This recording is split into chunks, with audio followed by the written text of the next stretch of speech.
Welcome to First and 30. I'm Nick. And I'm Antonino.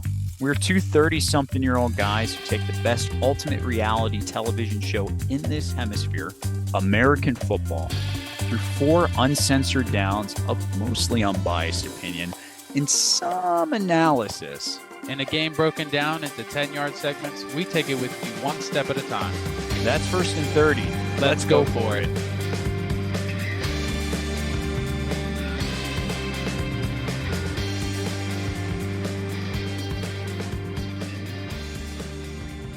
All right. Welcome to Wild Card Weekend, episode 10 of the First and 30 podcast. This is Nick, the voice of Radio Ocasio, joined with my companion over here, Antonino, the podfather, DeSandro. Antonino, how you feeling, man? Wild Card Weekend. Super wild card weekend, might I add. And it was quite that. I think we had a ton of good matchups and excited to dive right on in. Yeah, man. And I'm joining you here, just for our listeners, joining you live from San Diego, California, where the weather is sunny and warm. But I hear back in Maryland, you're dealing with a little bit of snow.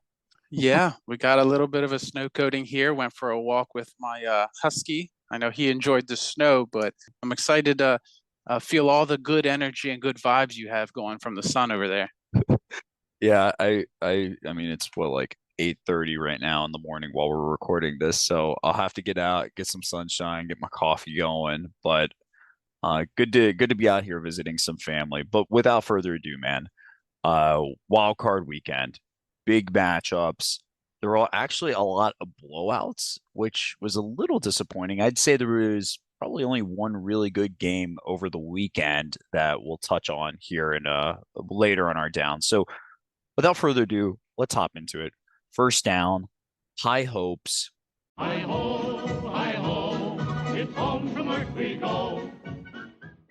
How could we not talk about the Detroit Lions defeating the LA Rams 24-23? Both teams had high hopes entering into this game, but for Detroit, there was a little bit more on the line. This was their first playoff win in 32 years. And yes, first playoff win in 32 years. So, Antonino, what's just your instant reaction to this for the Detroit Lions and their fan base? I couldn't be more happier for the city of Detroit, Eminem, everyone involved here. I can relate personally. My Bengals went 30 plus years without a playoff win up until just a couple years ago. And I was in Cincinnati for that game, and people were crying, tears of joy. Just, I can only imagine Detroit was popping off last night, and I couldn't be happier. Well, yeah, even going into the game, the big storyline was Matthew Stafford's homecoming, and we chatted about this in one of our previous episodes last week, how this was, he spent 12 seasons with the Lions. I was kind of curious as well to hear what the fan base reaction was going to be going into this one. They ended up booing him, which that was a little shady. I didn't think that was called for, given what he's provided that city. And he didn't really have a choice in the trade either. But yeah, the Lions fans coming into this super excited about the opportunity to host a playoff game, which they haven't done in forever too. And having that other storyline in play with your all-pro quarterback for 12 years stepping onto the field as your opponent. It was quite entertaining, quite interesting, and very emotional, I'm sure, for the fans there. Why can't we just all get along here? A lot of trades were quick to point out they lost this trade, they won this trade, they made a terrible decision. But in this case, both quarterbacks went on to have success. So let's just be happy. We have a win-win situation here. Detroit, he gave you 12 years of service. Booing him, not exactly the classiest thing I've ever seen, but it's a win-win. Everyone's happy. Jared Goff, Matthew Stafford. Let's just all have some peace and harmony here. Do you think this cements that trade as a win-win, though? Prior to it, I know we were talking about it too last week, but prior to this game, there was probably more evidence and argument that the Rams won the deal because Stafford led them to a Super Bowl victory, which is the ultimate reward for something of that nature. But do you think now, in your mind, Detroit has equaled the playing field in a sense with Jared Goff getting this win against Stafford and the Rams. What Jared Goff has been able to do in Detroit is more than just wins and losses. He's changing the culture in that city, that Mm, team. It's a culture shift. And not only Jared Goff, but the head coach from top to bottom. This is the brand new Lions, as I like to say. And you saw evidence of that throughout the game, from the head coach going for it on fourth down, both running backs getting involved, the receivers making plays. And I have to make a point to mention that one unexpected hero came out of this game, and that's the Detroit Lions defense. I don't think yeah. anyone saw that coming. Yeah, especially in the first half. It was kind of looking like it was going to be a shootout. I know while I was watching, I looked over to Sammy and we were both like, Sammy, my brother-in-law, was like, what was the over under on this game? Like, well, because it seemed like these two teams were about to put up a 70-point performance altogether. But yeah, the you got to give the Lions credit. They showed up in the second half. The defense became pretty stingy, and I agree with that culture and that mindset. If you recall when Dan Campbell became the head coach and he was sitting there on his press conference, he kind of became a meme with all of this stuff he was saying about like biting kneecaps and the Mm-hmm. scrappiness. And after that first season, too, Detroit had a tough run. The first season going into Dan Campbell's second season, but they had a nice run at the end of the year. So there were a lot of prognosticators that were probably jumping onto the airwaves making that argument that yeah, this guy's kind of nuts, but he has instilled that culture of toughness and grit, determination not to give up in these moments too. So I do agree with you there. Yeah, Yeah. it was kind of cool just to see them turn things around there in the second half and the defense standing up. Yeah, I'm really glad you mentioned busting kneecaps because throughout the game, Rams players were dropping like flies here. Stafford hurt his hand, then he got hit and his eyes rolled back. He might have got concussed. Kyron Yeah. Williams, he hurt his hand and was out for the rest of the game. Higbee tore an ACL. Puka went down. So Did he? busting kneecaps, yeah, he went down. Luckily, he came back, but yeah, busting kneecaps. Rounding this down out. Huge win for the Lions and for the Detroit fan base. I couldn't be happier for them. And as we're going to cover here in one of our later downs, I'm probably going to be rooting for them now in the playoffs since my team didn't quite show up, but we'll talk on that a little bit more later. Uh-oh.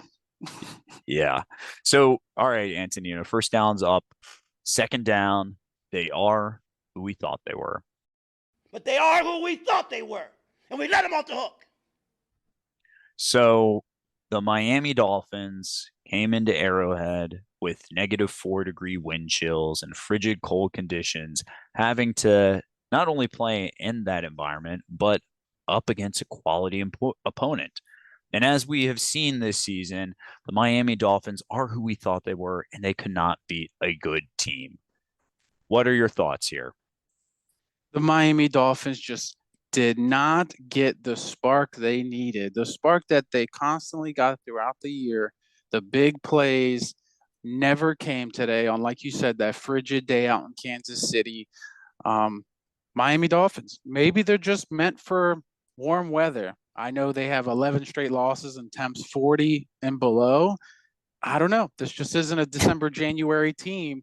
And they have the longest active playoff streak without a win now. Detroit passed that to the Miami Dolphins. So now, hey, we got to ask some questions to these Dolphins here. When's it going to happen? Is this the team? Is this the quarterback? A lot of questions in Miami.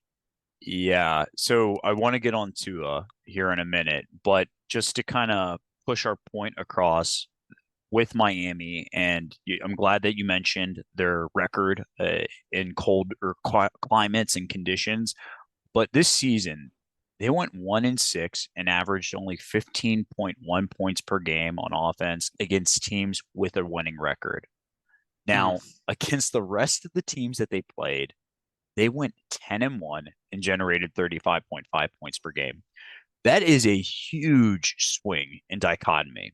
So the narrative around them all season was that they could not beat good teams and that they did not perform well against quality teams.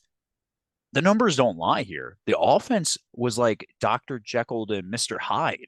they're two-faced. But when they're playing against a lower level opponent, they were generating 35.5 points per game. That could have been inflated a little bit with that game against the Broncos too, and Denver ended up having a losing record when it was all said and done. But still, this was pretty wild. I'm not too sure what the reasoning behind it is. Maybe better coaches, better teams figure out Mike McDaniel's system, but nonetheless, I thought that was an interesting statistic.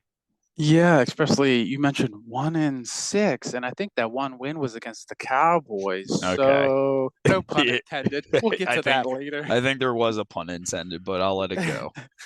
So, but Leah, like you said, against big teams, they just didn't come to play. Despite all of that, the game was close in the first quarter, second quarter. They hit Tyreek for a 50-yard pass play, their one play of the game to cut it to 10-7. And then same thing that Kansas City did to the Bengals. They just bludgeoned them with those field goal kicks to slowly build that lead. And at half, it was 16-7. But the whole time I'm thinking it's still a game. Miami's gonna make a play. They have all these playmakers like we mentioned, but I need to find out, where is Jalen Waddle? Like, we got to put this man on a milk carton because he has been MIA. I think he only had one rush, two catches. Man, talk about Yeah. not showing up in big games. Well, to Jalen Waddle's defense here, he did miss the previous two games with injury, so he was presumably playing a little banged up in this one and giving it a go since it was a playoff matchup. So that was a storyline, I think, for these Dolphins heading into this game. They were down their top three pass rushers, so no Jalen Phillips. He tore his Achilles in that game against the Jets on Black Friday. Bradley Chubb was out too, season-ending injury. Andrew Van Ginkel, so all three of their top pass rushers out. Then you had Raheem Mostert and Jalen Waddle, who had missed the previous two games, presumably playing through those injuries. And that vaunted rush attack for the Dolphins, they were a top five rushing team during the regular season. They only generated 48 yards with Devon Achane and Mostert. They really couldn't get the ground game going at all. I mean, look at Achane. I think he had 6 carries for like 8 yards. On the season, he was averaging about 8 yards a carry. So he just did not show up either. And then you have Jerome Baker and Xavier Howard, two key defensive players for the Dolphins, also out in this one. So you could point at injuries as being another factor to the Dolphins' downfall, but I want to shift gears real quick before we head into third down here, and I want to focus on that point that you made about Tua. What do you think, man? Do you think he's the answer? They're going to have to pay this guy next season. If they don't think he's the answer, then what are your options? Yeah, it's tough to say that a quarterback's not the answer after seeing how good of a season he had statistically. But I think when you look beyond the statistics, you're seeing maybe a limitation of sorts with Tua. And that's going to be the debate. Like you said, they have one more year left. It's the fifth-year option on his rookie deal. So the countdown begins. There's 1 year. It's a prove it year. So if they don't win a playoff game again this coming year, if the coach doesn't get the missing pieces, shall you say, heads are going to roll, and I think he would be the first in line to roll. Yeah, well, he led the league in passing yards. Statistically, he was one of the better quarterbacks. And I think Dolphins fans, if they didn't have all this context and they were to look at to his stats at the end of this season, they would probably say, wow, he's our guy. He lit it up this season. He did everything that we could ask of him. But in games like this, we saw some of the flaws and the decision making. They had a chance in this game against the Chiefs, albeit it was a long shot. But when it was 19-7, they had a drive formulating, but it took them forever to get downfield. Regardless, they had a fourth down play on that drive, and Tua inexplicably throws an 8 yard slant pass to Cedric Wilson, which probably would have been stopped short anyways. But what are you thinking in that position? Why are you throwing it Right. short when you're on a fourth and plus play? I did see that play. I was extremely confused. I was waiting for the hook and ladder. I thought he was going to catch it and maybe pitch it to someone coming around, but that never happened. It just seemed like they were flat the entire game. Yep. And they pretty much finished the season that way too. I know at one point they had a 3-game lead on the division with 5 games left and let it slip from their hands. Maybe, just maybe, if they had that home game in Miami, we would have had a different outcome. Yeah. Well, it's unfortunate for the Dolphins. All their offense was basically generated on that one 48-yard passing touchdown to Tyreek Hill, or 52. I can't recall off the top of my head, but one big play, and that was pretty much it for them in this one. And that was kind of like the narrative for them this season, too. But hey, Antonino, let's move on to third and long. I've been delaying this one. What were you thinking?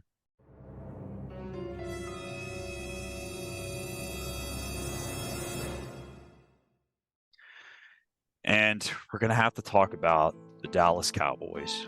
How about them Cowboys? Yep. How about them Cowboys? They looked flat. They got demolished to the Green Bay Packers, 48-32. I mean, I don't really want to talk about this one, but I'll let you kick it off. Well, I'm going to try and take it easy on you here, but new year, same Dak. I think you saw the first quarter, 0 passing yards in the first quarter. And then, like, okay, put statistics aside, you could run the ball, time of possession. Okay, maybe. But the fact that you throw those 2 inexplicable interceptions that really hurt you going back the other way, costing your team points. So that's not even on the defense at that point, even though they were getting hurt pretty bad there. But yeah, where do you start? Is it the quarterback? Is it the head coach? Is it the defense allowing over 40 points? I don't even know where to start, but I'm going to let you pick and pick your poison here with the damage.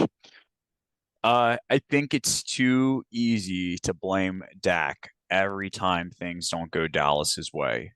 So I will say that pick six that he threw was inexplicable. It was a poor decision. He did not look off his first read, which was CeeDee Lamb in that play, and he tried to force it. He didn't read the coverage well. There was, a cornerback sitting right there, just waiting to pick off that pass. So it was a poor decision by him on that play. The first interception was thrown in Dallas territory. It was a great play by the defender. There was an argument there even during the broadcast that it could have potentially been a pass interference or a defensive holding, something of that nature, because there was a lot of contact happening prior to the throw even being made. So you got to give it to the Packers there. They had a good play on it. I think the second one was definitely Dak's fault. But you mentioned the defense. That's where I place most of the blame for this loss. They could not stop the Packers to save their lives. Now, there were a few stats that I looked up as we were prepping for this conversation because I wanted to find a little bit more on what I saw and have the numbers explain it for me a bit too. So the Packers, they averaged 0.39 expected points added per play. So EPA per play, that actually ranked as the 6th highest offensive performance of the season. Now, another stat that I pulled, which was very telling, was with Jordan Love. So he averaged positive 1.05 expected points added per dropback in this playoff debut, which was the 6th most in a single game in this whole next gen stats era, which was established in 2016. So Love completed all 4 pass attempts under pressure for 114 yards and a touchdown. My takeaway of that is that, first of all, Dallas's defense couldn't generate a pass rush at all. And when they did try to rush Love, he torched them. He made them pay at all 4 of those times that they brought a blitz, which it wasn't often. They only blitzed 4 times because Dallas is used to generating a rush with a 4-man down lineman with Micah Parsons and those guys. So defense just didn't show up. Here, I'm going to pause, though. Anything I said there that resonates with you? No, I want you to be wide open here because this is more or less therapy for you. I know you got a lot on your shoulders there, and I want you to let it all out. But I know we can pull a million good statistics for Jordan Love, but just back to Dak and the head coach here. Dak's 2-5 in the playoffs. I do want to mention one quote after the game. Oh, He said, if you're going to put McCarthy under the microscope, you should put him under the microscope too. Well, you might just get your wish here, buddy, because Jerry Jones was quoted saying after the game as well, this was the biggest surprise that he's seen since he's worked in sports. And this guy's been working in sports his whole life. So this offseason, I feel like anything could happen. And I just hope you can handle what that might be, whether it's a coaching change, quarterback change, who knows at this point. You see, here's where I made the mistake, Antonino. I'm open to anything, first of all, in response to that. Jerry Jones is an emotional guy, puts his emotions on his sleeve. That's why Stephen Jones and, this whole Jones lineage helps run this organization. Otherwise, Jerry Jones would just be making all these emotional decisions regarding personnel. But here's where I did wrong. I started buying into the hype heading into this week. Now, if you know anything from me, I would hope that you think that I'm a rational fan, that I temper expectations and not expect too much, because when I do, that's typically when disappointment will set in. So heading into this week, I started listening to too many of these pundits and these quote unquote experts talking about the Cowboys. And I will tell you now, retrospectively looking back on it, the narrative was never about the Cowboys beating the Packers or the Cowboys and the Packers in this game. The narrative was always Dallas is going to have 2 home playoff games, and this is their best shot and their best road to a Super Bowl in the past 30 years or whatever it was. So I bought into that hype. I came into this game overlooking the Packers to a degree. Now, before kickoff, I was texting my father, who's a Cowboy fan. I said, I don't know, man. I am nervous about this one. Green Bay has Dallas's number. Let's not forget this. I think I heard in the broadcast, too, that they've won their past 9 out of 10 games against Dallas, something crazy like that. Jeez. So it was not they overlooked them. They played flat right from the get-go. You could tell that Dallas was playing with nerves and that they weren't as focused. Green Bay came in there playing with nothing to lose. They played free and played with a flow, and Dallas was robotic in the whole first half. So it's a tough loss for Cowboy fans out there. We're all mourning at this moment, I think. Yeah, as you should be. The Packers, they have the Cowboys number. I think they've actually won more playoff games in AT&T Stadium than the Cowboys have. Oh my gosh, Antonino, That's a come on. tough pill to swallow. But but as you said, the pundits, right? The pundits. I did go on X and I did go on social media, and I'm already hearing things. RG3 is calling for the Dallas Cowboys to hire none other than Coach Prime. Deion Sanders maybe making a return here. So stir up the pot. It's going to be a long off season in Texas. And we already got it going with Bill Belichick rumors, Coach Prime rumors, quarterback changes. There's going to be a lot to talk about all off season, I have a feeling. Yeah, there always is with the Cowboys. At least they give us that entertainment. And that's what this is all about, right? I couldn't agree with you more. And something also entertaining, just to end off this down with a little bit more salt for you. At the end of the game, on the last play, I don't know if you caught this. I feel bad if you did. But Jordan Love went to go kneel the ball. When he did his cadence, what did he say? Here we go. Here we go. Gosh, yep, he did. That's messed up. All right. Well, thanks for sharing that, Antonino. I didn't hear it, but I appreciate you trolling me here at the end. Hey, come and join us, the Cincinnati Bengals, in the off-season couch. You're more than welcome. We have enough room. Appreciate that. Well, enough agony here. We drew that out way too long, I think. It's 4th and forever, Antonino. Dropping back in the pocket, looking. There's the Hail Mary, headed for the end zone, and it is caught for a touchdown! Caught for a touchdown! Time for a Hail Mary, and I want us to focus on that. CJ Stroud, Cinderella Texans continuing their playoff push. They beat the Browns 45-14. let's just spend a few minutes here, not too long, but what are we seeing from these Texans? How are we feeling about this game that they played against Cleveland? You can't talk about the Texans without mentioning CJ Stroud first. This guy is a dude. Like, he's going out here throwing bombs. He has no fear at all. There was one play in this game where he dropped back. He throws his ball 70 yards with ease. This guy is a freak. And 16 for 21, almost 300 yards, 157.2 rating. The dude's a stud, a stud. But Yeah. I think everyone's excited for the next matchup they're going to have against those Baltimore Ravens, Lamar Jackson, CJ Stroud. It's so exciting to see the Texans do well.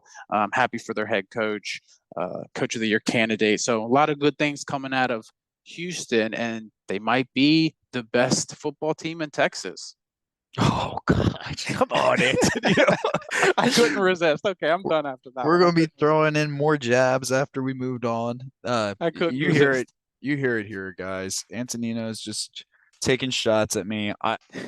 He's been a good sport all season with his Bengals struggling. We've had to talk about them in rough spots. So, I digress. Yes, CJ Stroud, he's been quite the story this season. And you pulled a stat too that he's the youngest quarterback to win a playoff game. Is that right? Yeah, 22 years young. It was kind of funny. We were looking at something the other day about why do we evaluate quarterbacks on their age as if they're infants? Like, oh yeah, CJ Stroud is 5,800 something days old, and like, why does any of this matter? But either way, he had a strong game against the Browns. Honestly, though, the Browns were favored going into this one. I think the spread had them by 3.5 points, something around there. So Cleveland's defense was vaunted going into this matchup. So some people were thinking that Cleveland and that streak that they had coming into the playoffs, they would be able to ride the hot streak with the defense. The CJ Stroud lit them up in the first half. And then ultimately this game was decided when Flacco threw back-to-back pick sixes. That kind of cemented their fate in this one. I was actually in an Annapolis, Maryland bar, so local to the Baltimore area. And when Joe Flacco threw those couple interceptions, that bar erupted with cheers. Oh, man. I have a feeling not only did they want to see Joe Flacco fail for personal reasons, him That's having played for up. them, but they also knew deep down they would rather see Houston instead of Cleveland and Joe Flacco coming back to Baltimore and having to deal with what we thought, like you said, what we thought was a good Cleveland defense, but we saw none of that this weekend. This is CJ Stroud's time to shine. Give Stroud the MVP, and I think everyone's happy in Houston, no matter of the awards that come to be. I think everyone's happy with the result of the season thus far. Yeah, I think I would be too. I know I would be happy if my team won a playoff game. So, yeah.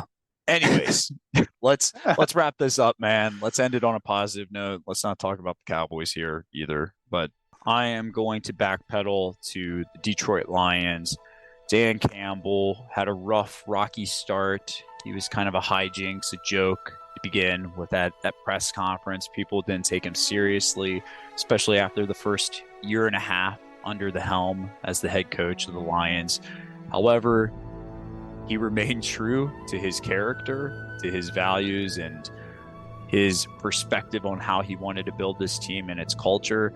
And I'm just reminded of patience. You have to be patient. Not everything is going to be developed overnight. It's going to take some time, especially if you're having to change an entire culture of a franchise that has been built on losing and mismanagement, 0-16 seasons.